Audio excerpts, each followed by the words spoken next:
Olá pessoal, estamos de volta com o Correio do Guerra para a nossa conversa, para a nossa interatividade. Estou aqui para responder os questionamentos, as indagações, as perguntas e debater com você aqui no NESF. Já já.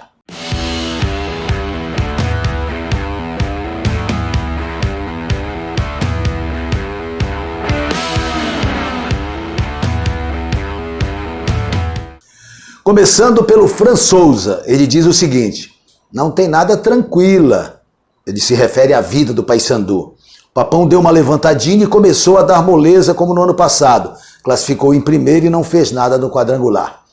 É normal que haja oscilação, não tem como, Fran, essa regularidade absoluta, essa linha reta todo o tempo, não tem como. Tem sempre essa subida, essa descida. O Paysandu deu agora uma pausa na pontuação, mas há de recuperar, está com a classificação bem encaminhada e é claro, nisso você tem inteira razão, o que vale é a próxima etapa, porque é nela que vai se definir quem sobe e quem permanece. Aqui o William Oliveira diz: o Paysandu não tem o camisa 9 de qualidade.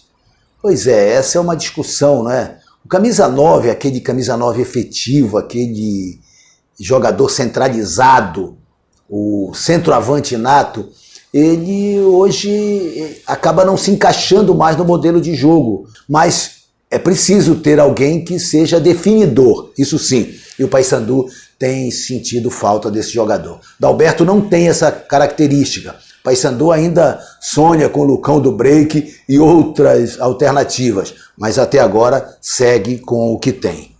O Eduardo Oliveira: Série C não é para ter exibição de primeira linha, é apenas para se vencer mesmo jogando feio.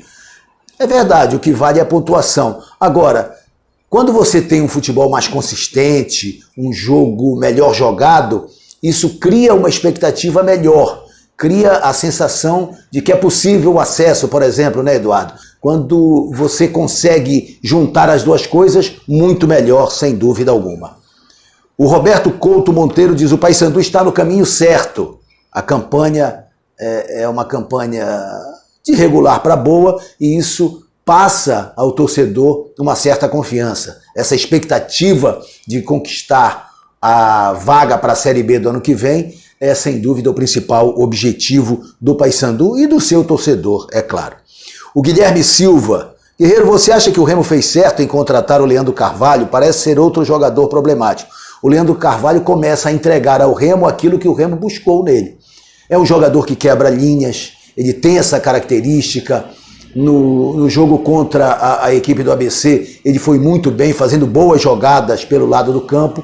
Então, é um jogador que, se estiver focado, vai ajudar muito o clube do Remo, principalmente agora nesse sprint final, para chegar à segunda fase da competição. E depois, claro, mais ainda, quando o clube do Remo tiver a oportunidade de brigar pelo acesso.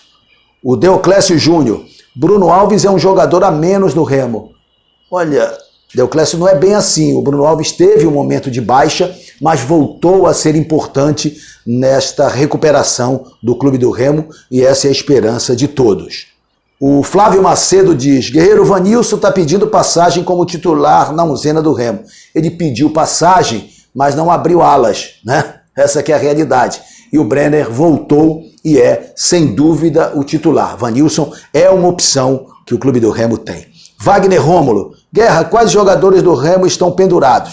Para este jogo contra a equipe do Botafogo em João Pessoa, esse jogo cercado de expectativa, inclusive já com ações das duas federações, da Federação Paraense junto à Federação Paraibana, com a presença do presidente Ricardo Gluckpol lá em João Pessoa, para desarmar esses espíritos que estão muito atiçados, muito fortes, um espírito bélico que não leva a nada.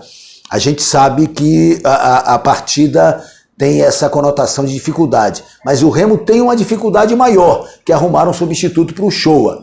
O jogo vai ser nas quatro linhas, o que vai acontecer nos bastidores, nas arquibancadas, isso há de ser contido sem dúvida alguma. Agora, o Remo precisa achar esse jogador. Marcial pode fazer a função? Pode, mas é importante que haja um encaixe perfeito com o Paulinho Curuá. Ratificando o Shoa suspenso pelo terceiro amarelo. E pendurados Vou passar a relação, são 6 do Remo.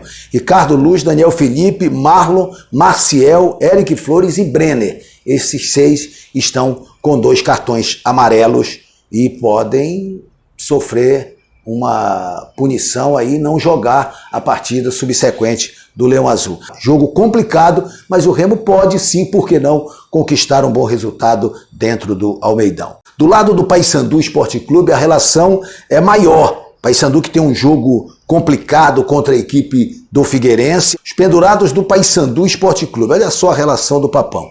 Thiago Coelho, Igor Carvalho, Lucas Costa, José Aldo, Robinho, Marcelo Toscano, Danley e o auxiliar técnico Márcio Júnior. E estão suspensos o Patrick Bray, o João Vieira. Não jogarão contra o Figueirense, apesar de ser na Curuzu na segunda-feira, mas não é um jogo fácil, a gente sabe, até pelo posicionamento do Figueirense. O Iego Mendes, boa noite, guerreiro. O jogo Castanhal e Moto não foi remanejado para o Castelão? Sim, foi lá no Castelão.